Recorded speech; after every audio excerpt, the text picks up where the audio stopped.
Hi, it's me again. It's about 2 months now since my arachnoiditis flare and about 6 weeks since I finished the IV steroids, and then I did a 2-week taper, and now I've been back on my alternate days. So I take 5 milligrams of prednisolone one day, and then the next day I take 75 milligrams of diclofenac. I also take 4.5 ml of low dose naltrexone LDN every day, and I take various supplements and things like that. But yeah, things have continued to go well for me. Whenever I say they continue to go well, I am still ill every day. I still have to deal with pressure issues in my spine and in my head. I am sitting down now, but I can struggle to sit down. I have to move around a lot. I can struggle with a lot of pain. My head can get flared quite easily through bending, through doing other things. I walk a lot, but that is good for my body. Sometimes it can be good for my head, sometimes it can make my head worse, but you know, there's a whole kind of mix of things going on. But for me, I'm doing well.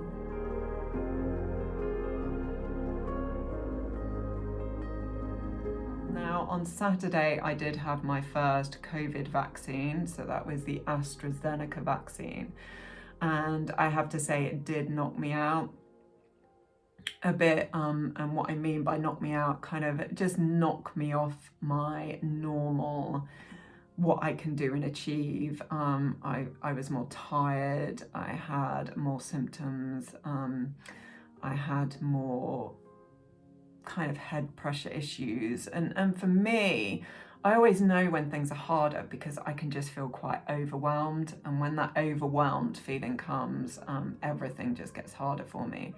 So I had the vaccine on lunchtime Saturday, and that began to kick in kind of Saturday afternoon.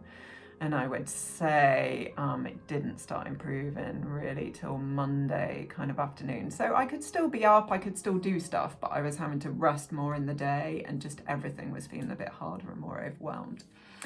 But since then, I've been kind of back to my normal baseline. As I talk about, I like to talk about baseline because I never feel normal, but I just have a baseline that's kind of more, I can know what to expect more and things like that. The vaccine did also correspond with, what is it, the day before yesterday, I started my monthly period, and as a woman, that can often affect things, and I can often feel a bit worse kind of around that time as well, particularly just before and around the time I start.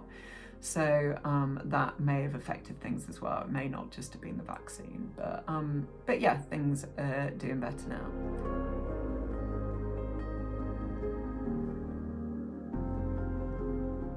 But I just wanted to speak today briefly to you about the mind and about emotions and about psychology linked to these conditions, because I really think it's important. Spirituality is a really important thing for me in kind of dealing with more of the dealing with the physical, but also dealing with the mental and the emotional and the spiritual side of things.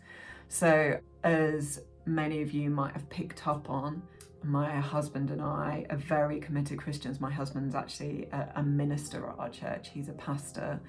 He has another job as well, but he works in pastoral ministry at our church. And I'm very involved in that, in supporting with him. We run groups, kind of doing teaching kind of in smaller groups, doing some teaching within church. I used to sing a lot. That's been a bit more of a challenge, but I have, since the pandemic, I've been able to record more. Hallelujah.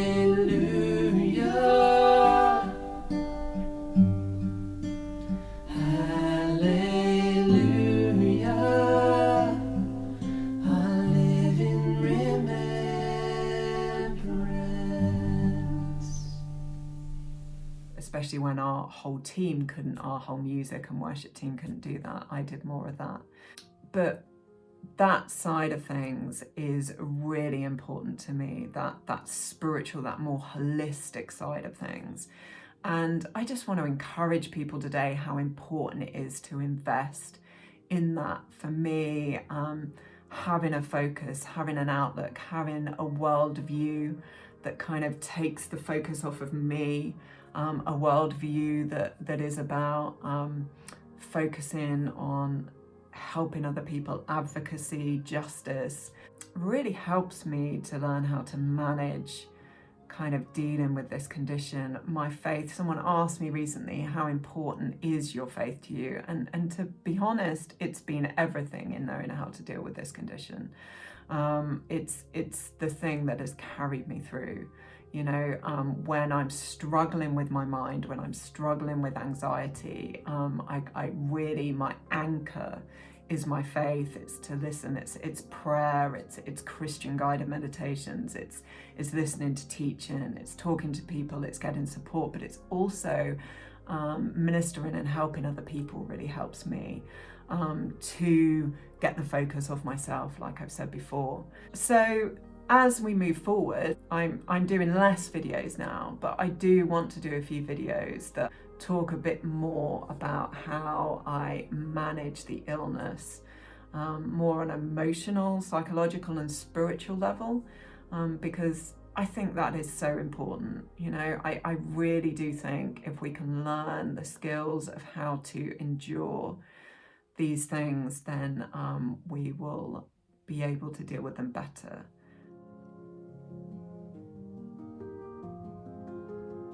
Was reading my Bible the other day, and I enjoy reading the book of Proverbs. There's a lot of wisdom in the book of Proverbs, and there was a Bible verse that really struck me that I actually sent to a friend of mine, and it's Proverbs 18:14, and it said, "The human spirit can endure in sickness, but a crushed spirit who can bear?"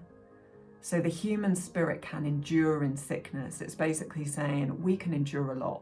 I mean, those of us who are ill, we have learned how much we have to endure.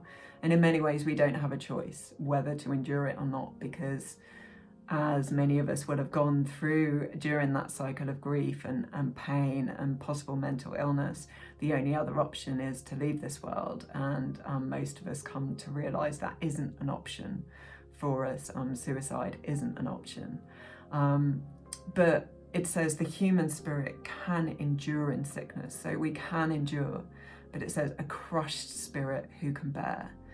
And as I was saying to this friend of mine, it's when a person's spirit is crushed that they find it impossible to endure. That's when those suicidal thoughts come in. That's when things feel so overwhelmingly difficult.